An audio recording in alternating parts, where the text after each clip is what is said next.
Aslında bildiğiniz üzere Filistin 108 yıldır işgal altında, abluka altında, katliam altında.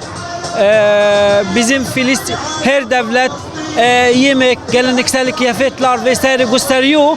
Ama bizim kültürümüz şehadet, cenk, cihad. Bizim kültürümüz Ebu Ubeyde, İsmail Haniye, Yahya Sinvar. Bizim kültürümüz kan. Çünkü biz sürekli her gün şehitler veriyoruz. Biz 108 yıldır yüz binlerce şehit verdik. Onun için biz buradayız. Bizim soykırım altındaki halkımızın sesini ulaştırıyoruz. Bizim şimdilik mücadele eden mücahitlerimizin sesini ulaştırıyoruz. Onun için bizim kültürümüz, cenk, cihat, şehadet kültürümüz bizim ziyaretçilerle, gelenlerle paylaşıyoruz.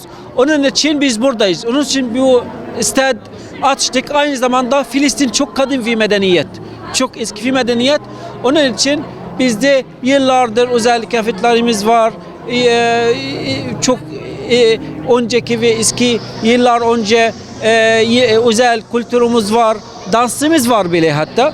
Onun için bir Filistin çok kadim bir medeniyet olduğu için ve Filistin'de şu an cihad, cenk, şehadet, mücadele, direniş, soykırım olduğu için biz de artık buradayız.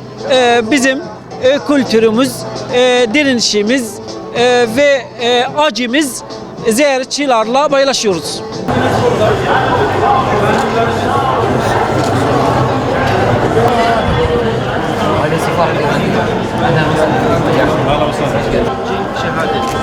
Bizim kültürümüz Ebu Ubeyde'ye bizim